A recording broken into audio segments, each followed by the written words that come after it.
अस्सलाम वालेकुम। एक नए व्लॉग में खुशामदीद। मेरा नाम कामरान यूसुफ है। उम्मीद है आप जहाँ भी होंगे खैरियत से होंगे। आज 2 अगस्त है, दिन है इतवार का, और मशरक़ वस्ता क्या एक बहुत बड़ी तबाही से बच गया है। जी हाँ, पिछले 48 घंटों में ये ख़बरें आ रही थी अमेरिका की तरफ से कि अमेरिका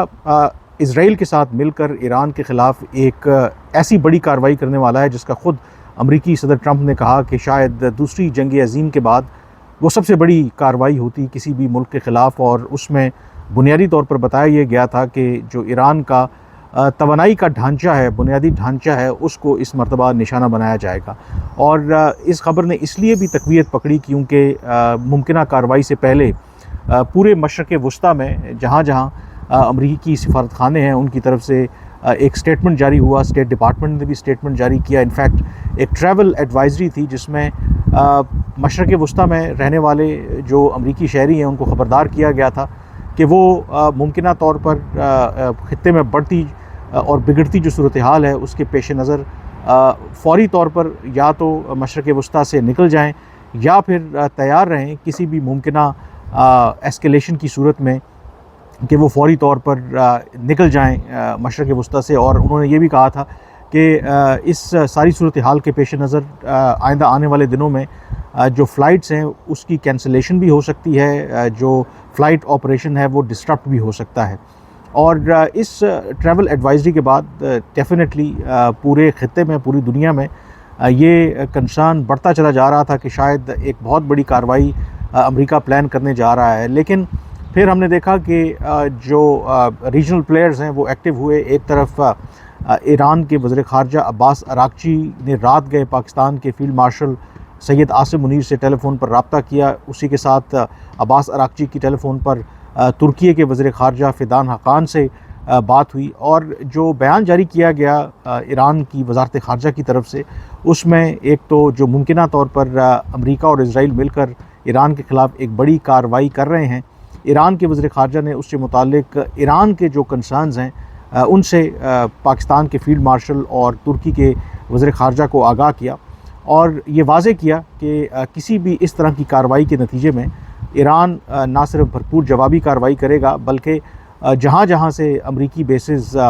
रीजन से इस्तेमाल होंगे उनको भी निशाना बनाएगा। फिर इस बीच ईरान के वज़ीर ख़ारजा की सऊदी वज़ीर ख़ारजा के साथ भी टेलीफ़ोनिक रब्ता हुआ और उसमें जो ख़ित्ते की बिगड़ती सूरत हाल है उस पर बातचीत हुई। और ईरान के वज़ीर ख़ारजा ने सऊदी वज़ीर ख़ारजा को ये वाज़ेह किया कि अगर सऊदी अरब की सरज़मीन भी मुमकिना तौर पर जो हमले अमेरिका और इज़राइल प्लान कर रहे हैं इस्तेमाल होगी तो वो उसके हवाले से एक प्रोपोर्शनल रिस्पॉन्स जो है वो देगा। इस सारी सूरत हाल के तनाज़ुर में जब फिर सऊदी अरेबिया के क्राउन प्रिंस मोहम्मद बिन सलमान जो हैं उन्होंने टेलीफ़ोनिक रब्ता किया अमरीकी सदर ट्रंप के साथ। और उस टेलीफ़ोनिक रब्ते में उन्होंने ये वाज़ेह किया कि किसी भी इस तरह की कार्रवाई के नतीजे में जो पूरा रीजन है वो पहले ही एक अनसर्टनिटी और इंस्टेबिलिटी की लपेट में है। और सऊदी वली अहद ने यह वाज़ेह किया कि सऊदी अरेबिया ये बिल्कुल अफोर्ड नहीं कर सकता कि अमरीकी और इज़राइली हमलों के नतीजे में ईरान जो जवाबी कार्रवाई करेगा वो सऊदी अरेबिया और बाकी गल्फ़ कंट्रीज़ हैं उनको निशाना बनाया जाएगा। और पहले ही जो इन ममालिक की जो मईशत है, जो ओवरऑल पॉलिटिकल स्टेबिलिटी है इकनॉमिक, वो इन क्वेश्चन है। तो उसके बाद इन राब्तों के नतीजे में, और जो मेरी मालूमात भी हैं कि एक तरफ तो पाकिस्तान के फ़ील्ड मार्शल की ईरानी वज़ीर ख़ारजा से टेलीफ़ोन पर बात हुई, तो उसके बाद पाकिस्तानी हुकाम का जो अमरीकी हुकाम से भी रब्ता हुआ है और उसमें यही पाकिस्तान की तरफ से अमेरिका से रिक्वेस्ट की गई कि वो इन हमलों को मौखर करें और जो सिफारतकारी है उसको मौका दें। तो उसके बाद जो अमरीकी सदर ट्रंप हैं उन्होंने ट्रूथ सोशल के ऊपर ये कहा कि उन्होंने जो एक मनसूबाबंदी बना रखी थी एक बड़े हमले की ईरान के ख़िलाफ़, उसको उन्होंने मनसूख कर दिया है। और उसकी वजह उन्होंने ये बताई है कि मुज़ाकरात में जो ईरान के साथ हो रहे हैं उसमें ख़ातिर ख़्वाह पेशरफ्त हुई है। और इस बात पर भी उन्होंने ज़ोर दिया है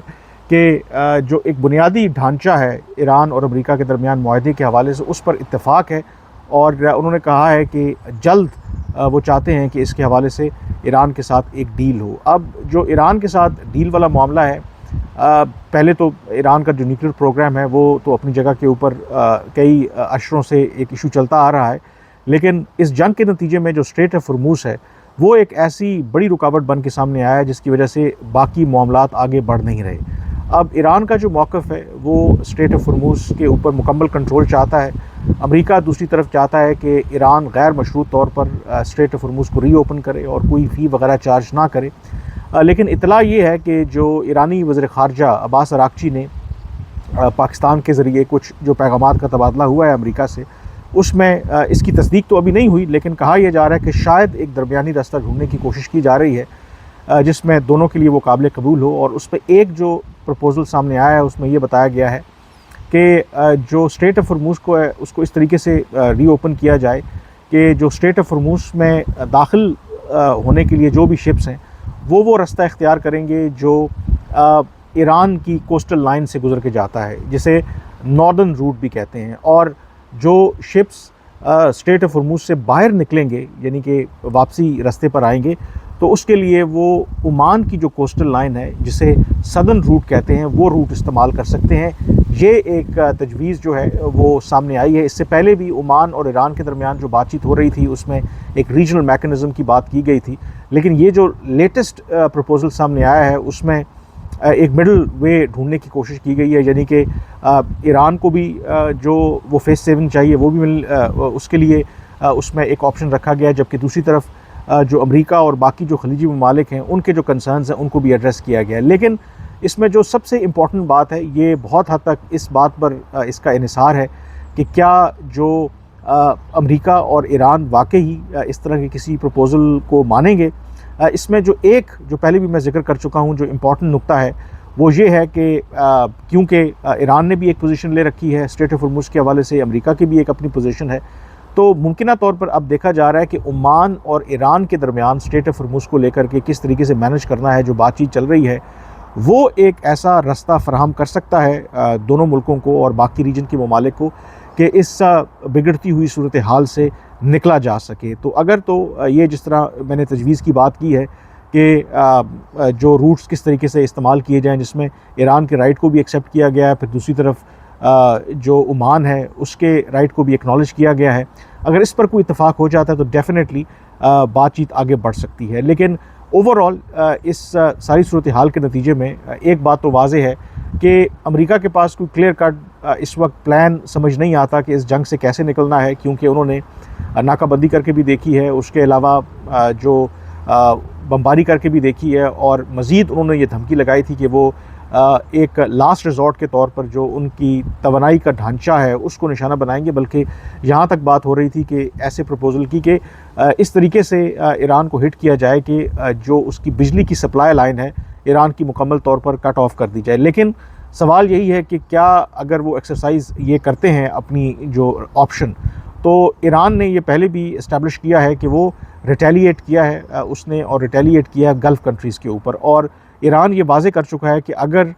उसके तवानाई के जो इंफ्रास्ट्रक्चर है वो महफूज नहीं है तो फिर पूरे रीजन में जो एनर्जी का इंफ्रास्ट्रक्चर है गल्फ़ के अंदर वो महफूज नहीं रहेगा। और आप इमेजिन करें कि एक तरफ अमेरिका और इज़राइल ईरान के तवानाई के इंफ्रास्ट्रक्चर को तबाह करते हैं, ईरान जवाबन जो गल्फ़ कंट्रीज़ में तवानाई के इंफ्रास्ट्रक्चर हैं उनको निशाना बनाते हैं। एक तो इन मुल्कों को जो नुकसान होगा वो अपनी जगह के ऊपर, उससे जो ग्लोबल जो ऑयल प्राइसेस हैं, जो ग्लोबल इकॉनमी है, उस पर क्या असर पड़ेगा। यही वो नुक्ता है जिसकी वजह से अमेरिका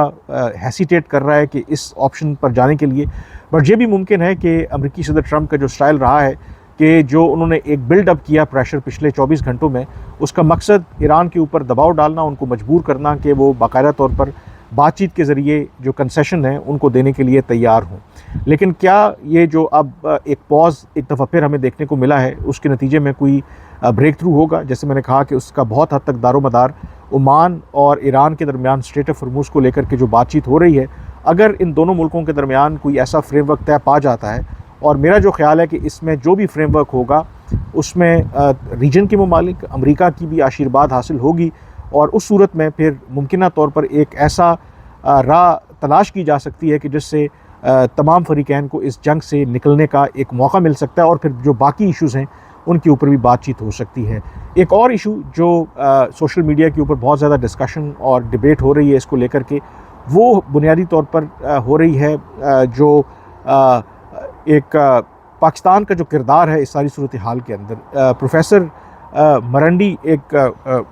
नॉन एनालिस्ट हैं ईरान के और IRGC के बहुत करीब समझे जाते हैं, बल्कि जो भी उनके तज्ज़िये होते हैं उनके बारे में यही ख्याल किया जाता है कि वो